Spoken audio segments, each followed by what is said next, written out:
My fiancée thought I'd know about her secret profile, where she met rich men. I created a fake account and booked a date.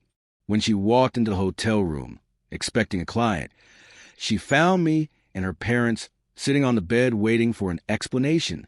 I'm still trying to wrap my head around everything, so bear with me. This happened a few weeks ago, and even now, my brain feels like it's trying to process a car crash in slow motion. I'm 32, male. My fiancée, well, ex-fiancée now, Emily, 29, and I had been together for almost 4 years. I proposed last fall. She cried, hugged me, posted a video about finding her forever, the whole thing. I thought life was finally lining up the way I always hope it would. One normal Tuesday, I was using her laptop because mine had died during a work meeting. She was in the shower. I didn't think twice. The printer wasn't connecting, so I checked the print queue. A simple, boring task. Except it wasn't, because sitting right there was a PDF receipt from a site called Lux Connections. I'd never heard of it. Without thinking, I clicked it, and there it was, her profile. Pictures I'd never seen of her. Pose edited, professional shots, paired with bio describing her as an exclusive companion for upscale clients. Rates, schedules, appointment logs, a list of booked arrangements that made my stomach twist. $700 for a dinner date, $2,200 for overnight, renewal fee for a premium account, paid monthly for over a year. My hands went cold. My whole body actually felt cold, like someone had unplugged me. I stared at the screen so long I forgot to blink. When she came out of the bathroom, she kissed the top of my head and asked what I wanted for dinner. I said pizza. I said it casually. I said it like my chest hadn't just cracked open. She had no clue her life was seconds away from collapsing. That night, after she fell asleep, I emailed myself everything. Screenshots, receipts, her messages, the men's reviews, God, the reviews. Then I wiped the browser history exactly how it was before. She never noticed a thing. Over the next few days, I created a burner email, paid nearly $600 in verification and membership fees just to access that world she'd been living in behind my back. I found her profile instantly. Serafina. I read every message she'd exchanged with men. Some older, some younger, all willing to pay. I told myself to stop, but I couldn't. It was like watching my relationship catch fire in slow motion. And because I was angry and heartbroken, and maybe a little unhinged by then, I decided to take it one step further. I booked her under a fake profile named Michael R. I offered her $3,500 for a dinner date and private time at a hotel. She accepted within 20 minutes. That was when I knew it wasn't misunderstanding or a stupid one-time mistake. This was a life she was choosing, repeatedly, and she was choosing it while planning a future with me. I called her parents the next day, Mark and Susan. They'd always liked me, loved me even. I asked to meet privately. At first, Susan sounded excited, assuming it was wedding-related. When I showed them the screenshots, everything changed. Their faces didn't just fall, they shattered. Susan covered her mouth. Mark closed his eyes like someone had hit him. She's been doing this, he said quietly. For over a year? Yes. He rubbed his forehead. Does she know? No, I said, and I need your help. They both agreed to come with me to the appointment I'd booked. They agreed because they didn't believe she'd tell the truth if it was just me confronting her. Friday night, 7:15 p.m. The hotel room was quiet enough that I could hear my pulse. Mark sat in the desk chair, stiff and pale.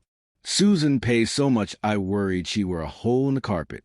I sat on the edge of the bed, staring at the door, waiting for the knock that would end everything. 7:29 p.m. A gentle knock, and then she walked in. Emily was wearing a fitted black dress, hair curled, makeup flawlessly done. She looked beautiful, stunning, but she also looked like a stranger. When her eyes landed on me, then her parents, her entire body froze.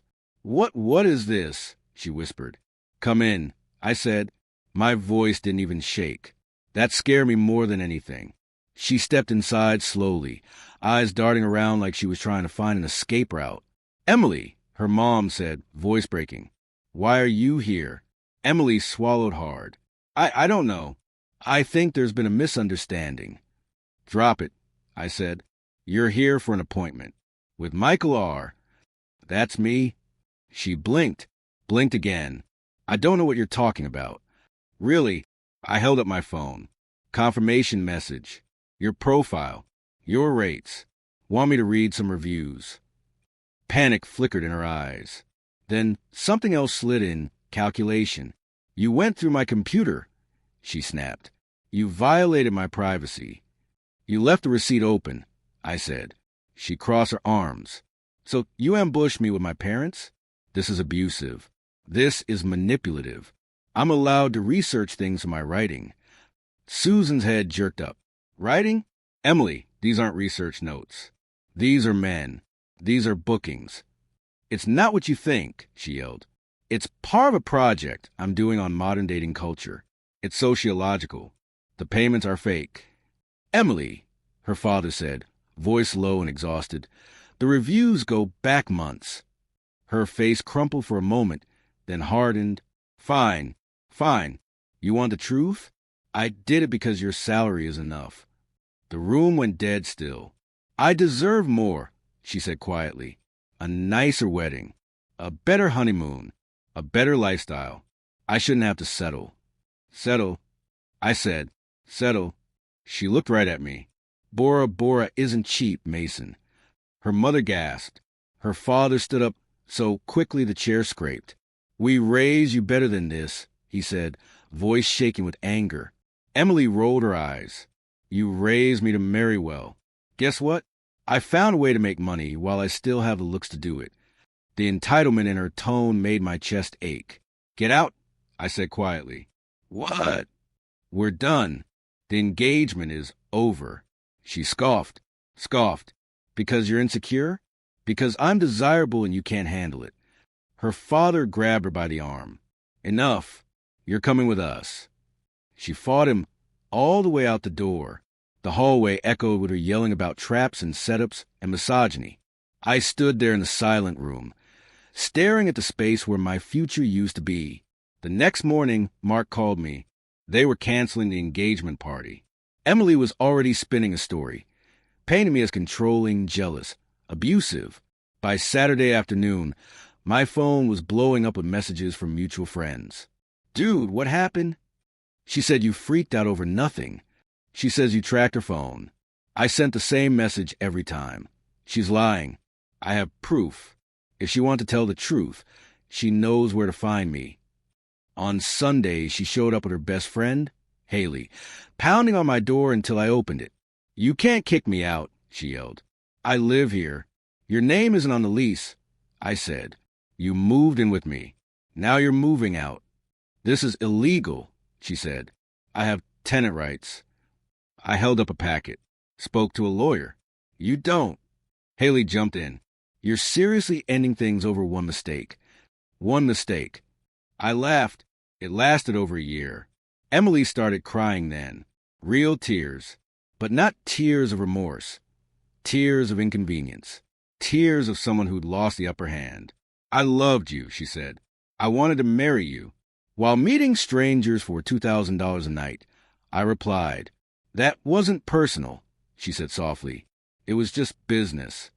I think that was the moment something inside me finally snapped. Not in anger, just in clarity. "Exactly," I said, "which is why we're done." She left eventually, after taking a few bags of clothes. Her best friend glared at me the entire time.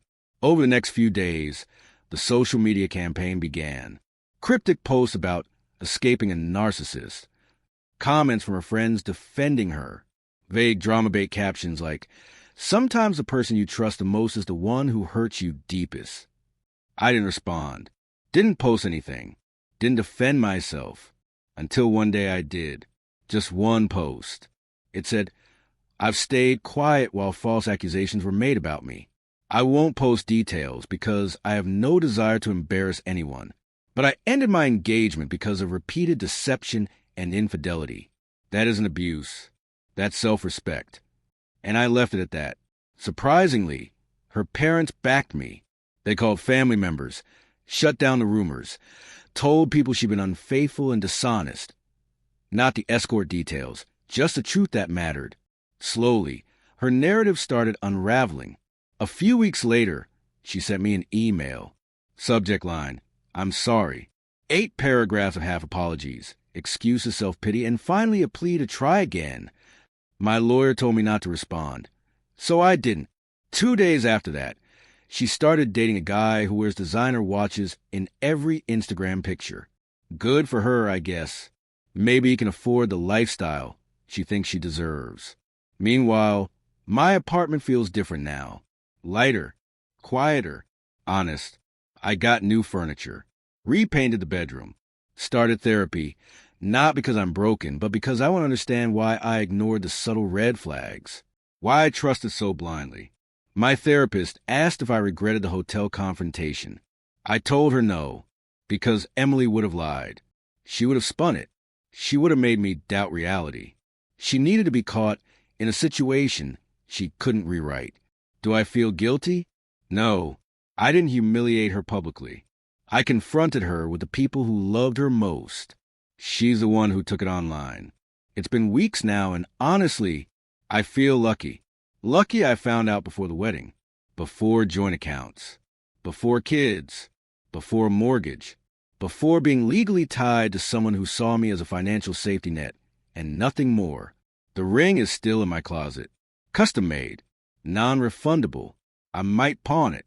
Or maybe I'll keep it as a reminder that intuition is worth listening to. People keep asking if I'm ready to date again. I don't know. What I do know is that I'm over the version of Emily I loved, because she never really existed. I was engaged in performance, not a person.